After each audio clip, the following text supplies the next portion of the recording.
figured it out. Thank you.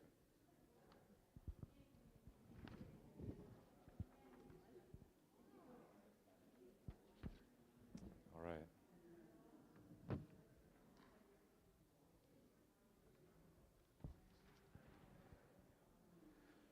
Well, hello there. It's good to see you again. I am Sean Hill, the head of school here at Covenant Christian High School. Welcome to this installment of the CCHS Public Lecture Series. So thank you all for coming out. I hope you stick around after the lecture. We're going to have a brief Q&A, so if you have questions to ask Dr. Price, have them ready, at the ready. As many of you know, the goal of these lectures is to apply the truth of Scripture and the wisdom of Christian teaching, both to modern cultural challenges and to enduring human questions. By creating time and space for learning and community, we aim to pursue the life of the mind by mining the riches of the Christian intellectual tradition. Ultimately, we believe God's Word brings light and hope to our modern challenges. So when I learned that there was an actual person, a real live human being who has helped start one of the flagship Christian schools in Seattle, has worked for decades as a leader in the aerospace industry, has a doctorate in plasma physics, a Master of Divinity degree, I said, how can I meet this person? I can think of no one more qualified to lead us through this conversation on the interaction of faith and science than Dr. Bill Price. Dr. Price is a man of deep faith whose career, I think, is an example of glorifying God through our work. As I mentioned, he and his wife have been advocates for Christian education, helping to found the Bear Creek School. Dr. Price is also an ordained minister. He's taught seminary classes on Old Testament Hebrew literature, and he is currently an elder in the Presbyterian Church of America. So with that out of the way, let me tell you about his day job. Dr. Price has almost 50 years of industry experience as an aerospace engineer at the Department of Defense, Boeing Company, the Raytheon Corporation, and most recently, Blue Origin. That last one is so cool to me. I've talked with Dr. Price about the fact that he was kind of trained by the people who ran the Apollo missions, and there's sort of a need to bridge the gap of knowledge that has developed in the subsequent decades. So he was able to kind of bring what he learned from the Apollo mission folks over to Blue Origin. Remarkable. So one of the things that stands out to me about Dr. Price's work is this marriage of intellectual rigor with spiritual maturity. As we can confirm from reading our Augustine, right, students?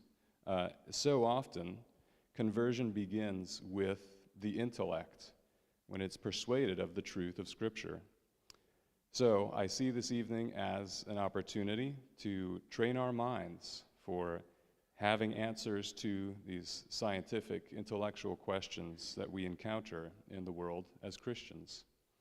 I love the way Dr. Price's write-up summarizes it. Quote, the relationship between science and faith is both a point of tension and an opening for the gospel. Please join me in welcoming Dr. Bill Price.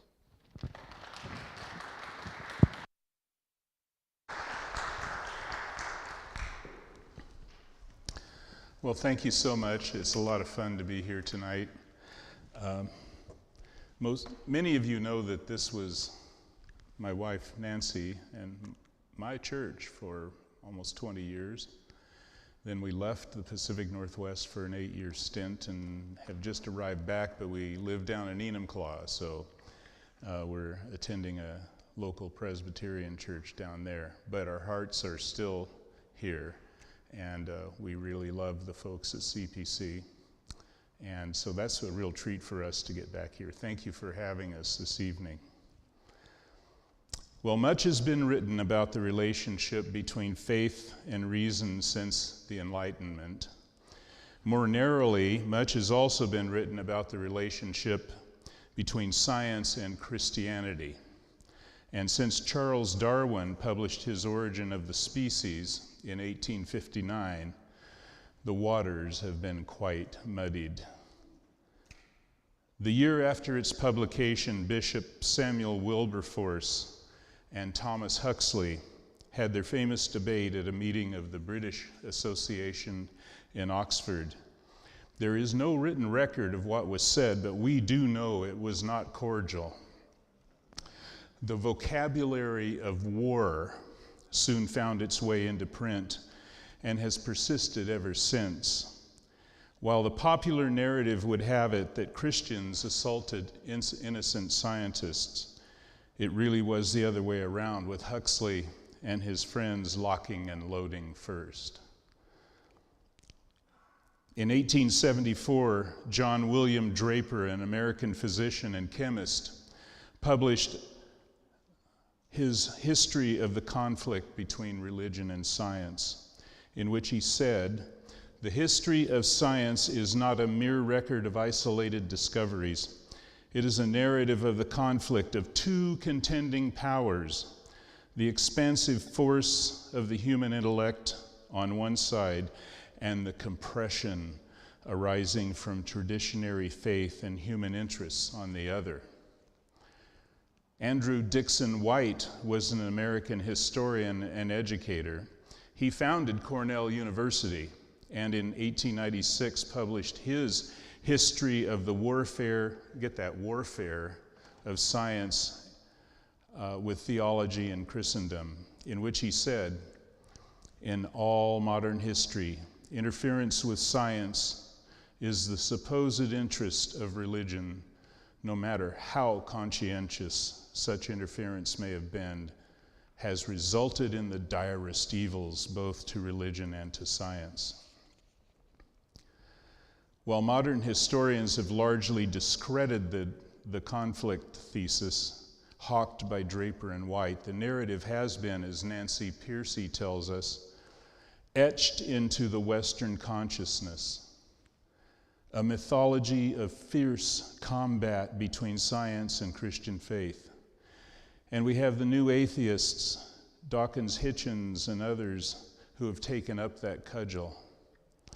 But I want to move away from these general categories of armies in warfare and make this discussion much more personal. The usual question to address is this: can science harmonize with Christianity?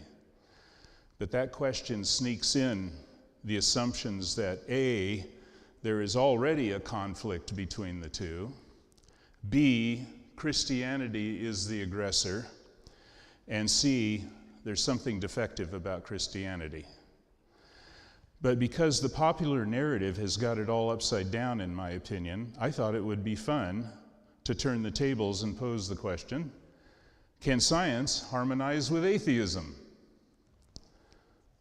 We have to define some terms first. What do we mean by atheism? I mean a person is an atheist who is a whole hog subscriber of naturalism. And that begs the question, what is naturalism? Naturalism is the belief that existence, we're talking about on the category of ontology, existence is limited to what we can observe. If you can't see it, it doesn't exist. Now, when you think about that, that is a whopper of a claim.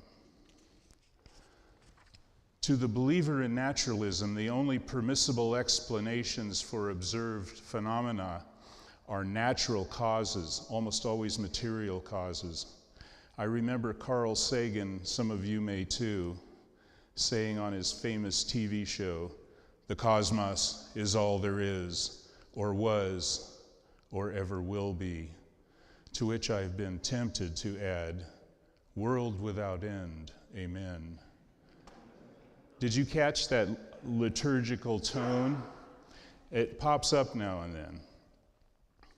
The American philosopher Alvin Plantinga calls naturalism a quasi-religion. He says, naturalism does serve one of the main functions of a religion. It offers a master narrative. It answers deep and important human questions. Immanuel Kant identified three great human questions. Is there such a person as God? Do we human beings have significant freedom? And can we human beings expect life after death? Naturalism gives answers to all three questions. There is no God, there is no immortality, and the case for genuine freedom is at best dicey. Have a nice day. One wag has called naturalism provisional atheism, and the new atheists, get this, are all atheologians, claiming to know an awful lot about a God they say doesn't exist. The problem, of course, is that the belief in naturalism is not a deliverance of science. Neither physics, chemistry, nor mathematics tells us that. It is not scientific at all. It is an a priori, a non-scientific presupposition. Now, I'm not putting down presuppositions. We all have them. They are the bones of whatever worldview possesses us. But they are not deliverances of science, and to pretend that naturalism is scientific is a false claim. Now, what is science? William Dembski defines science in a rather vanilla way as a sustained and systematic inquiry into nature, and such it is. But that does not mean that the trajectory of science is one smooth upward progress. Not so, says Thomas Kuhn in his groundbreaking book, The Structure of Scientific Revolutions. Kuhn, a historian of science, tells us that science has proceeded in fits and starts, with many reversals in which one paradigm is overturned and another one replaces it. Science is a thoroughly human enterprise as well, subject to the foibles of scientists, and at times to politics, to hubris, corruption, honest errors of judgment, unhealthy competition, unrecognized bias, and even to lying and fraud. I say this not to dismiss science or minimize its worth. I've made my living by being a scientist for about half a century. I love science. But I say it for this reason, to give us context and foster a healthy skepticism of its assured results.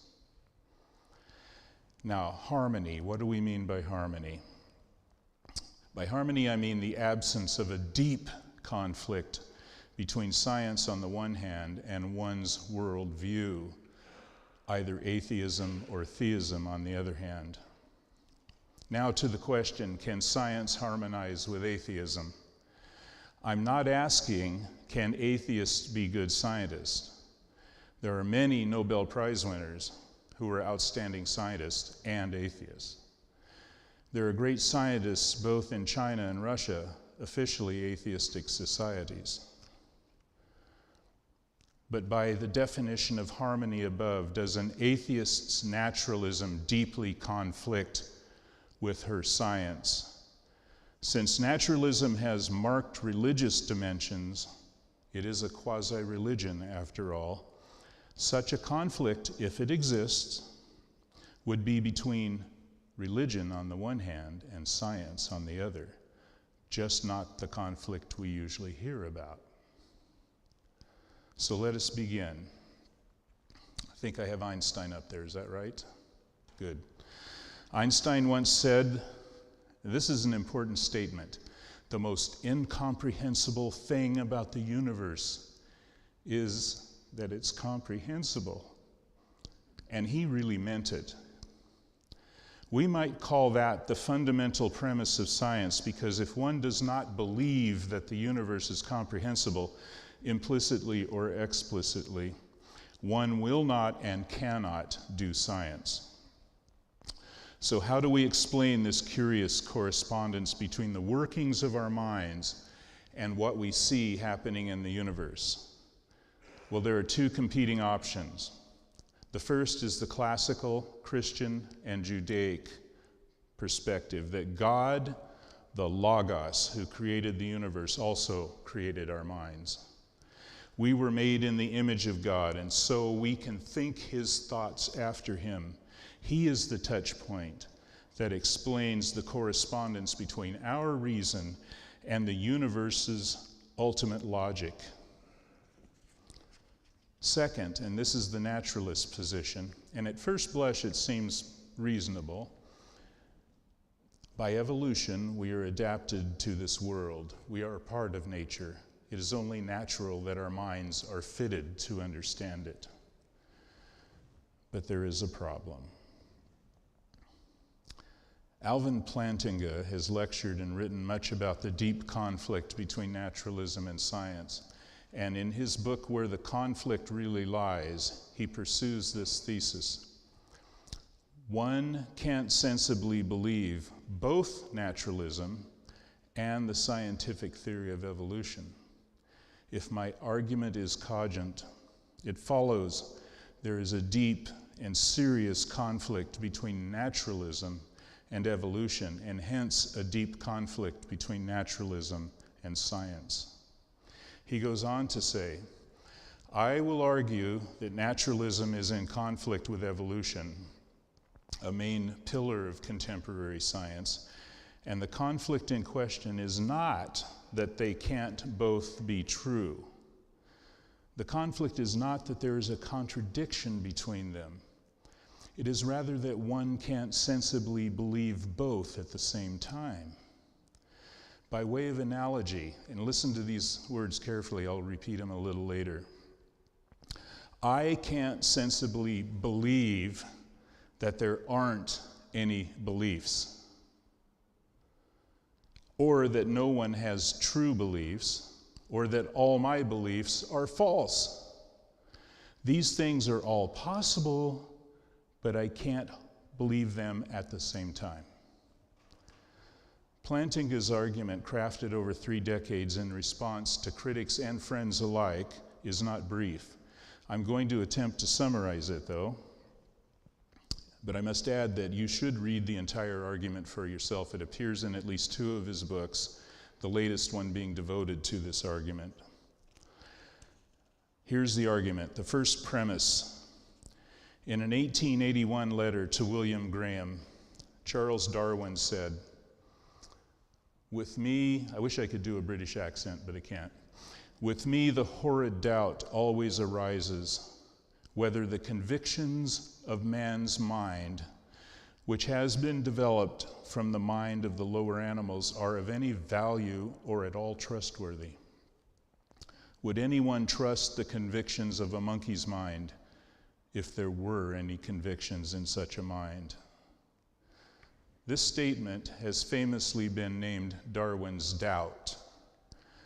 It finds its roots in this, that the evolutionary engine, random mutation and natural selection, is geared for survival, but not for truth.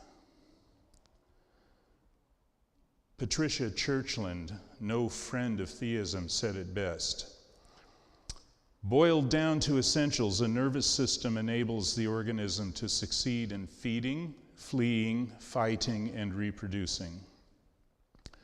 The principal chore of nervous systems is to get the body parts where they should be in order that the organism may survive. Improvements in sensory motor control confer an evolutionary advantage.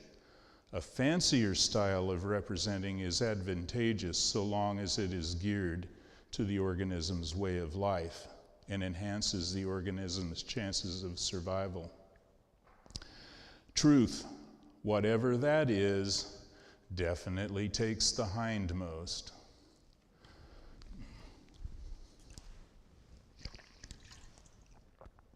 The first premise of Plantinga's argument, and here I'm using the notation of mathematical logic on the right, I'll explain it. P stands for probability. R stands for the reliability of our belief-forming faculties. N is naturalism, and E is evolution. So the idea here is that the probability that our belief-producing faculties are reliable, given that naturalism is true and evolution is true, is low. By low, Plantinga means that our belief-producing faculties fail to produce a preponderance of true beliefs, given naturalism and evolution. Naturalism and evolution do not guarantee that beliefs produced by our minds are true, because they generally have no role in survival. And you can't select for them then. Not only that, in the evolutionary scheme of things, and I'm not a believer in evolution, but in the evolutionary scheme of things, vast ages were spent developing from the first life form to the human being. And our neural structures evolved over a long period of time, almost all of it before our brains were capable of forming abstract thoughts or beliefs. The hardwiring of our brains was formed for survival, not for forming true beliefs that have little or nothing to do with survival. And even the atheists will say that since man has become literate and wrote his beliefs for others to read after him, those beliefs, scientific and religious, have a terrible track record when it comes to the truth. It's really true. You've heard of the alchemists of the Middle Ages. Well, I can tell you that that scientific belief system perished. The second premise is that anyone who believes that naturalism and evolution are true and sees that the probability that our rational faculties are reliable in forming beliefs, given naturalism and evolution, is low, has what is called a defeater for R, for the belief that we are rational. What does this mean? Well, first, we note that absent any defeaters, a belief in the reliability of our minds is proper. It's a basic belief requiring no evidence whatsoever. We all perceive 2 + 2 is 4, another basic belief. We are not required to have evidence for that proposition before believing it is true. But if we hold another belief, for instance, that arithmetic is the invention of an evil alien race to mislead and enslave us, then I have a defeater for the prior belief that 2 + 2 = 4. It does not mean that 2 + 2 = 4 is false. It only means I can't logically believe those two things at the same time. Second, this is not to say that our cognitive faculties are unreliable. Unless we suffer from dementia, brain injury, or the influence of psychotropic drugs, our minds work pretty well. Most of us can remember what we had for dinner yesterday. And we can navigate through our daily activities with some reasonable precision. Let me repeat that statement that Plantinga said. I can't sensibly believe that there aren't any beliefs, or that no one has true beliefs, or that my beliefs are all false. These things are all possible, but I can't sensibly believe them. The third premise is this. Anyone who has a defeater for R has a defeater for any other belief she thinks she has, including naturalism and evolution itself. Just an aside, Alvin Plantinga was fond of using the feminine pronouns in his writings, mostly to startle his readers into paying attention, I think. So This third premise is apparent, but it's also very disheartening. If our cognitive faculties are basically unreliable, it calls into question every belief we have, for they were all produced with our cognitive faculties. Plantinga comments, but in the calm and reflective atmosphere of your study, you see that this is in fact the case. Of course, you also see that the very reflections that lead you to this position are no more acceptable than their denials. You have a universal defeater for whatever it is you find yourself believing. This is a really crushing skepticism, and it is a skepticism to which the naturalist is committed. We might call that epistemic nihilism. The fourth premise: if one who accepts naturalism and evolution thereby acquires a defeater for naturalism and evolution is self-defeating and can't be rationally accepted. This entire argument is not aimed at leaving us stranded on some desert island of epistemic nihilism, unable to believe anything with any certainty. No, the proper response to the defeater produced by belief in naturalism is to reject that belief, or at least become agnostic toward it. So to answer the question posed at the head of this talk, can science harmonize with atheism? My answer is not sensibly and not logically. If that is our conclusion, then what to do? Well, I think there are two options. First, as Plantinga assured us, one does not usually need proof to believe that one's cognitive faculties are reliable. If the cognitive reliability police ever confront you and ask for proof, go tell them to pound sand. But if you have a defeater for that belief, it's game over. Second, we may abandon our belief in naturalism, the defeater goes away, and all is restored. But if you are a recent deconvert of atheism and naturalism, you may find yourself on another desert island, unable to make sense of the world. Remember that naturalism functions as a quasi-religion, though not a happy one. You may again believe your cognitive faculties are reliable, but you find life unsatisfactory after being mugged by atheism with nothing to replace it. So what to do? Is there another option? Can science harmonize with anything else?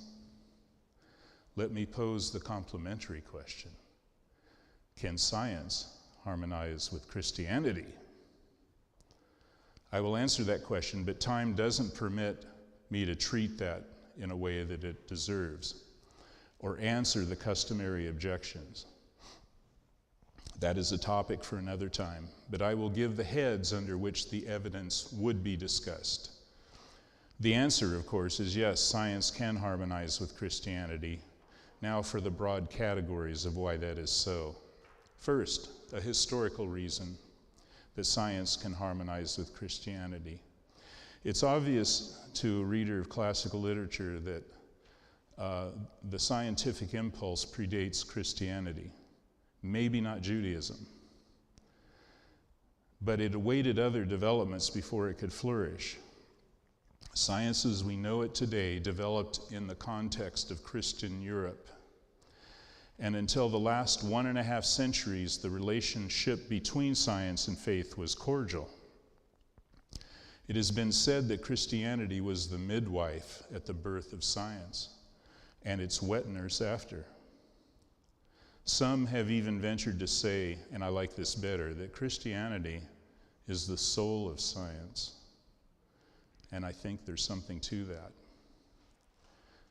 C.S. Lewis believed that there was an organic harmony between theism and science, and he put it this way: men became scientific because they expected law in nature, And they expected law in nature because they believed in a legislator.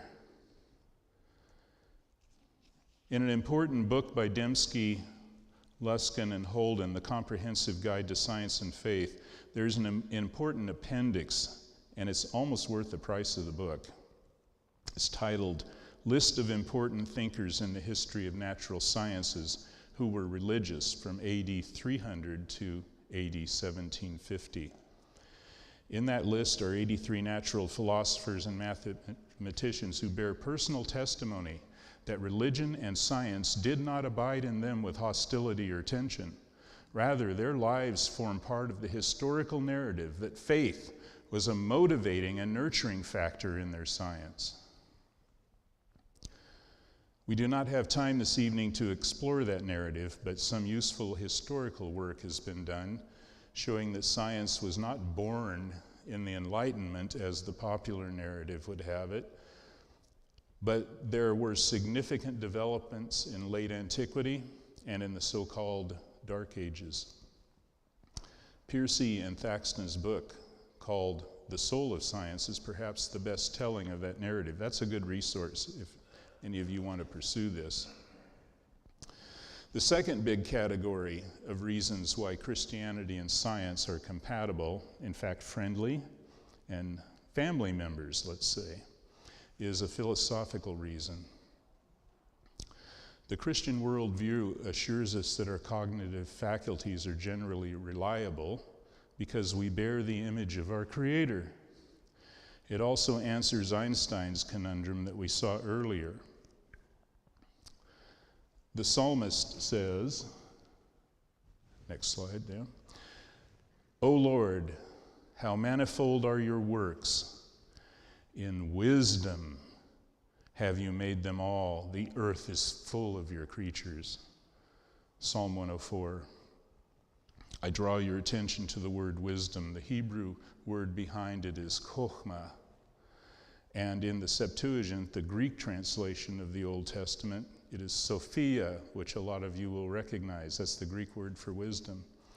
And in Proverbs, very interestingly, wisdom is personified. So hang on to that a second. And the Apostle John said, in the beginning was the Word, and the Word was with God, and the Word was God. He was in the beginning with God. All things were made through him, and without him was not anything made that was made. In the Gospel of John, it is the second person of the Trinity who is active in creation with the Father and the Holy Spirit. And he is the Logos.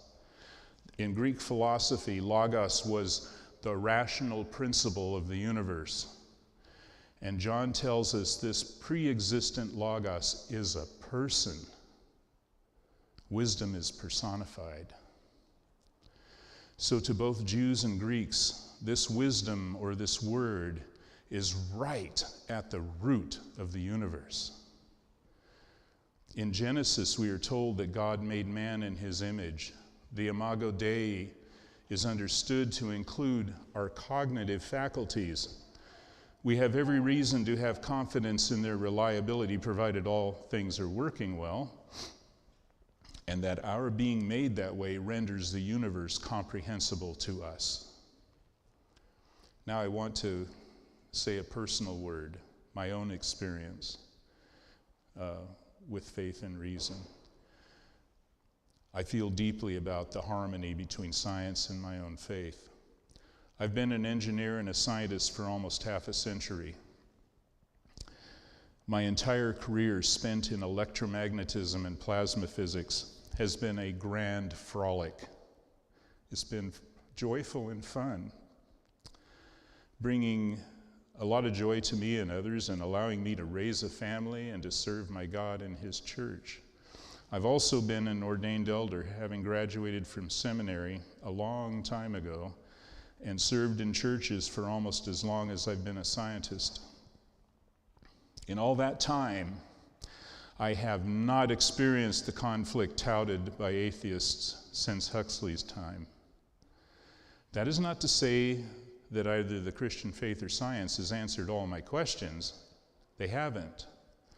But I'm no different from any other man or woman on this spinning blue planet. Our knowledge has limits, and it is right to say so with humility. During my doctoral research, I had a unique experience. Now I'm going to get a little bit technical here because I have to use the categories of plasma physics on you, so you can ask me about them later if it's confusing. But I had a unique experience where my faith in God inspired, and in fact actually gave birth to a real scientific breakthrough. I had been studying the phenomenon of corona onset. Corona is a plasma formed under electromagnetic excitation. It had been studied by continental scientists in the late 19th century and the early 20th century who used direct current or low-frequency electricity to produce these plasmas. Their research was entirely empirical, not theoretical, and if they generated equations to describe the behaviors, those were also empirical equations and not theoretical equations. But during World War II and after, in America, scientists studied a related, not the same phenomenon, but a related one, only this time brought on by high frequency or radio frequency excitation. Unlike the earlier Europeans, they approached the problem theoretically through statistical mechanics, specifically the Boltzmann transport equation. Look at this guy. Isn't he daunting? That beard. Well, even more daunting is his equation in the center of the screen. The Boltzmann transport equation is a partial differential equation in 6 dimensions. It can hardly be solved in closed form on paper. I looked at it and at first quaked and quivered. It really is a scary equation. But I said to myself, if this equation accurately describes plasma behaviors, and if it has successfully described high-frequency corona formation, then it absolutely must be able to describe the low-frequency phenomenon, which is a slightly different one that the Europeans studied for so long. I said this because I believed God was the physicist behind nature, and his creation operated by laws approachable by our mathematics. Furthermore, he had equipped man, specifically me in this case, to understand those behaviors theoretically. So I attempted to solve that daunting equation for the low-frequency plasmas observed by the European scientists. And to my great joy, I was wildly successful. And I remember responding to that by saying, I just knew in my bones it would be so, that I could crack that it would be understandable. My faith in God, shaped by the Old and New Testaments, gave me both the courage and the energy to try. And I've got to tell you, it's a source of joy even to this day, even though a long decade has passed since then. Well, to close our time, let me quote Alvin Plantinga once more. My conclusion, therefore, is that there is a superficial conflict but deep concord between science and theistic belief. But superficial concord and deep conflict between science and naturalism. Given that naturalism is at least a quasi-religion, there is indeed a science-religion conflict, all right. Still, it is not between science and theistic religion. It is between science and naturalism. That's where the conflict really lies. Well, thank you for your time and attention. I think there's next slide shows a book if you want to explore Alvin Plantinga's argument in depth. That's where you go. Thank you again.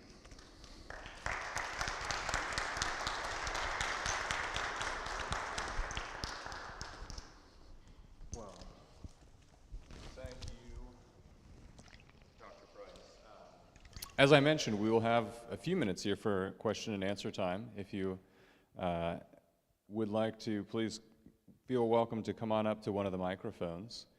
And I guess I have a question to kick it off.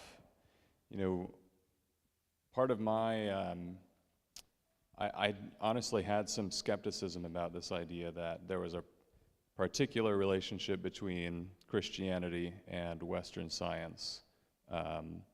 I'm wondering if you can kind of comment on what you see as the that particular relationship. So maybe the argument might be, well, science as a discipline goes back to the Greeks, or you can trace it to China. The more I've studied it, though, I think the more I see where that argument is coming from. So maybe if you can say a few words about what it is you see between our modern idea of what science is and Christianity. Well, when the church began to flourish, it moved into the Roman Empire, of course, and then later beyond. But it brought with us the old Jewish conviction that God was the creator of everything, the world around us and ourselves.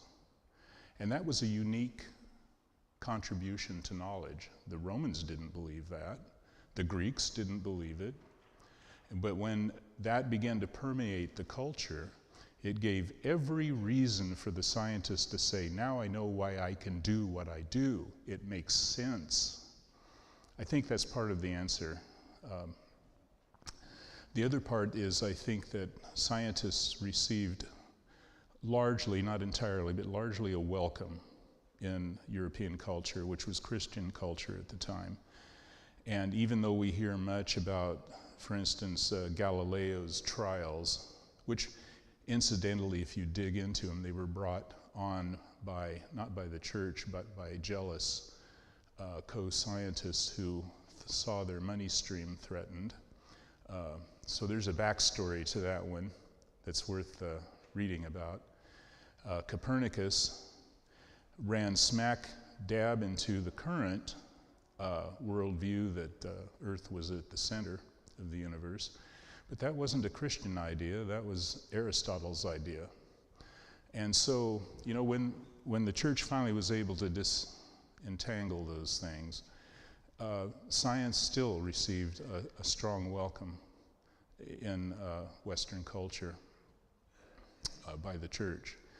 And many scientists, the predominant number of them were Christian. And I think that fueled their activity, honestly. I've studied Maxwell and Faraday, but mostly Maxwell in detail. The man was an elder in his church, you know. He was a fervent Christian, and he contributed as much as Newton ever did to Western science. And it was because he was a Christian. It's not in spite of his Christianity. So if you read Maxwell's own writings and maybe some biographical material about him, you'll see that that's the case.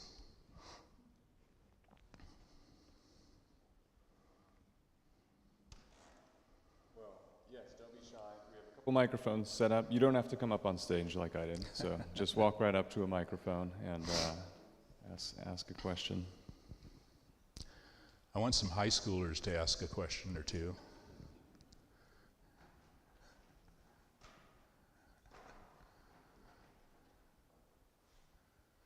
Thank you, Dr. Price. I'll come at this from R.C. Sproul. Yeah. Because R.C. Sproul said that the scientist, that Christianity can explain the beginnings of the universe, that science really doesn't. That they go back to, now they can go back to the Big Bang, but they never want to go and this singularity is stable, it's organized, and the second law of thermodynamics is if it's in motion, it'll stay in motion. If it's not in motion, it won't move until something outside moves it. So what's your answer to them, to the scientist, when they say, we've got the Big Bang. We don't need to know what moved it. How do you argue that? Oh, actually, quite simply, where did the Big Bang come from? You know, the thing is that science is very good at telling us how things happen, but it can't answer any of the why questions. And when you get back to the beginnings of things, you're not asking a how question, you're asking a why question, really. And science can't answer it. It stops dead right at that limit. So we'll never probably get past that. We can't explain where the singularity came from, but we can kind of describe what happened afterward. And that's straightforward, but we can't go back to beginnings. And that's where Christianity comes in. In the beginning was the Word. And the Old Testament comes in the beginning, same words. It tells us the why. Yeah. So, as you previously stated, the study of science started with people who did not have a conflict between science and religion. Why do you think that modern scientists have strayed from their predecessors' ideals and do not believe that Christianity and science can live in harmony anymore? That's a good question. You know, the modern atheists are fond of saying that science sprang up in the Enlightenment, but they're wrong. It had a long history before then, and a very fruitful one too, by the way. What did spring up in the Enlightenment was naturalism and the disbelief in God. And that's where the conflict came from. I would trace it back to the Enlightenment. Not that all things in the Enlightenment are to be disparaged, but that's where the atheist was given permission to charge the Christian. Yeah. Does that make sense? Okay, thank you. That's a great question. Give that man an A. No. Yes, sir. Yeah. So I don't know how much of a question this is, but so I was actually a former atheist, right, up until I was about 30. And you had mentioned a few times about trusting in our cognitive abilities. Mm-hmm. And one of the things that kind of presupposes, or at least leaves out from a Christian perspective, is the grace of God. Right, you know, so it's like we don't believe in God because of our cognitive abilities. We believe in God because of the gift of the Holy Spirit. Yeah.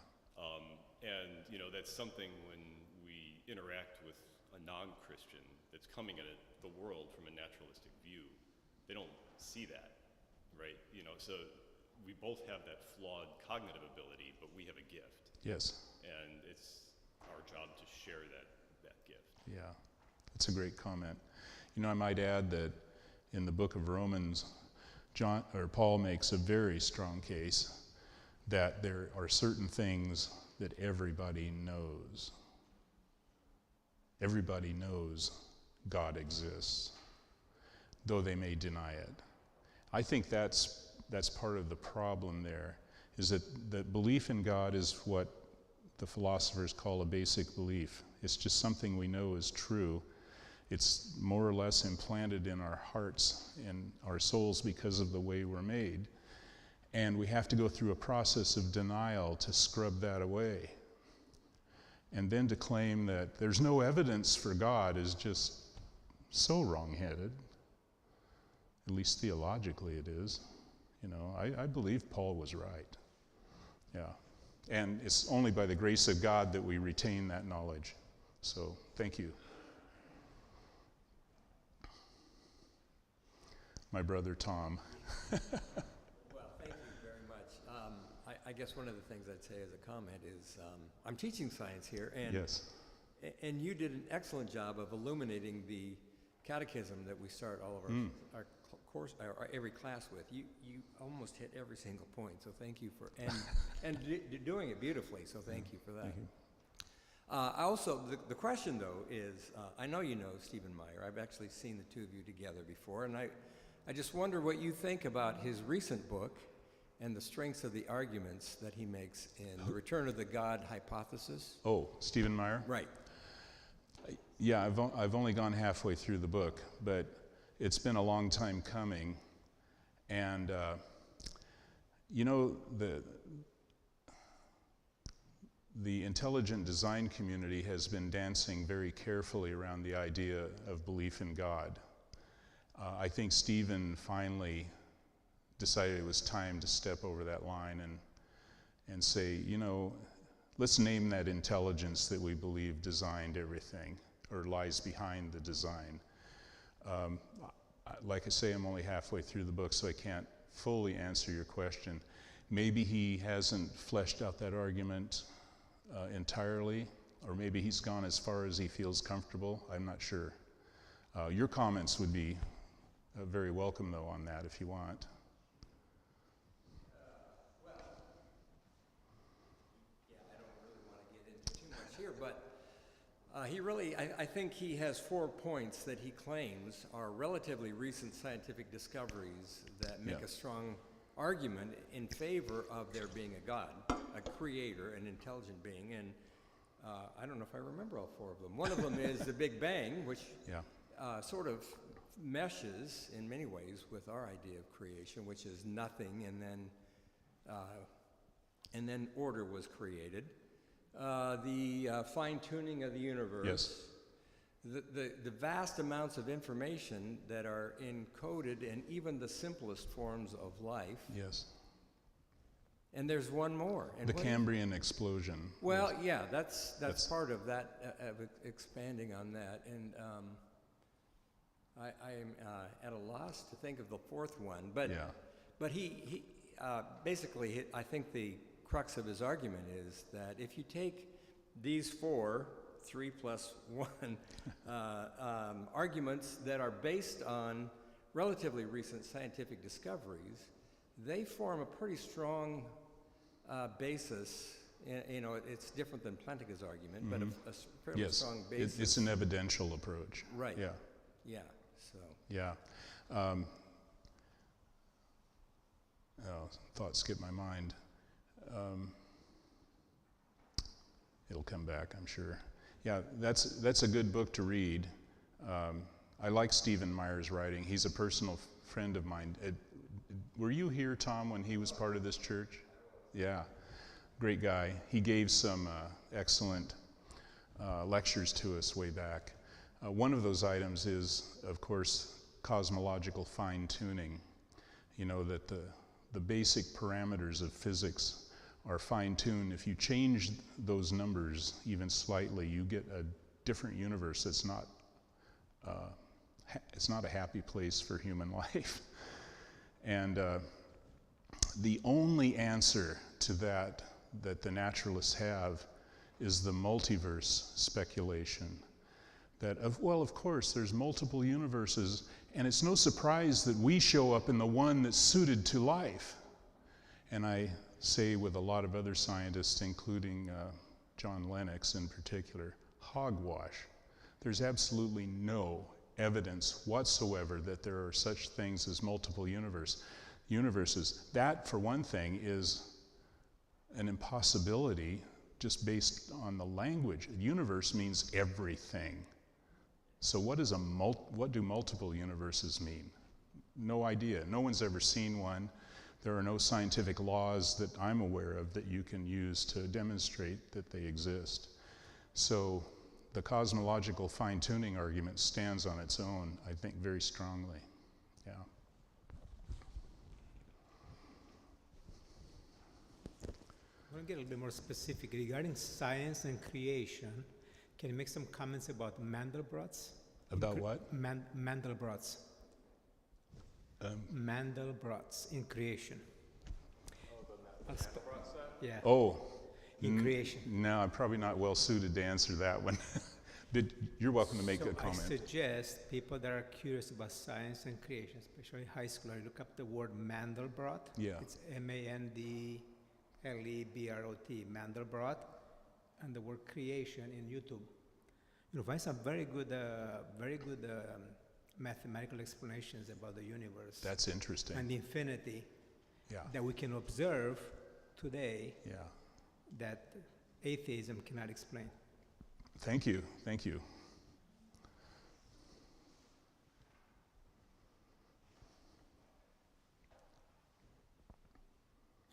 So in your lecture, you gave very good reasons why we can't believe that we're irrational, because that's just silly. If you believe you're irrational, you can't believe anything. So my question is, if that were true, how could we approach the subject?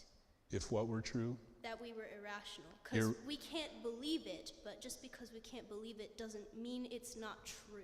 That we're irrational creatures? Yes. Yeah. Well, things would not work out very well for us. For instance, my colleague and I were both at the Boeing company, probably designing airplanes from one time or another, and we used our science to do that. Now, if you suspected that the engineers who designed the 737, well, let's not use that.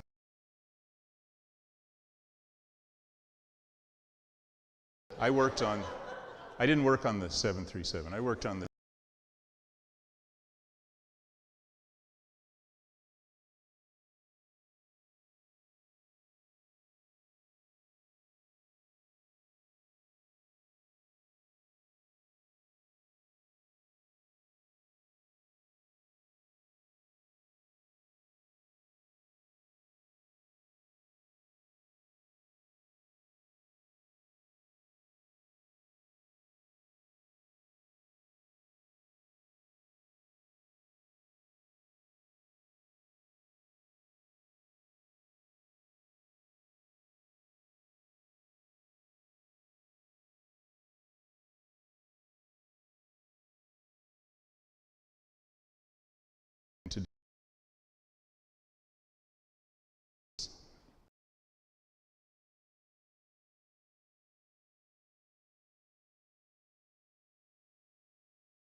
So, yeah, I think it's interesting. If we were really irrational, would we know it? I think that's part of your question. I don't know. Go visit an insane asylum and ask them what they think about their rationality, I guess. They all probably think they're pretty smart, you know, maybe the only smart people in the universe, but that's a really interesting question. Thank you. It also might explain why so many believers in naturalism don't see the real pothole in their road, you know. Yes? I'm sorry? Planting a philosopher. Yes, he is. Is he addressing other philosophers, or is he engaging with the scientific community now? Both. And how is he received? Very well. Yes, he's been, I think he's retired now, emeritus maybe, but he was a professor at Notre Dame, you know, one of our most prestigious universities. Well received. I first heard this argument at the University of Washington when he gave a seminar. A friend invited me. I didn't know who the guy was. Went in, and I was just stunned by the argument. Just stunned. I said, wow, I've never thought of that. And it's been buzzing around in my head for 30 years now, so yeah. Yeah, he's an eminent philosopher. And people have disagreed with him, of course, as you might expect, but a lot of people agree with him. In fact, Nagel, I think, wrote a book called Mind and Cosmos, a little thin book, that he is not a theist, but he basically agrees with Plantinga and comes up with the same argument. At the end of his book, he says, I really don't know what it is that's going to replace naturalism, but it's gotta go. So he's halfway there. Thomas Nagel, I think it is, yeah.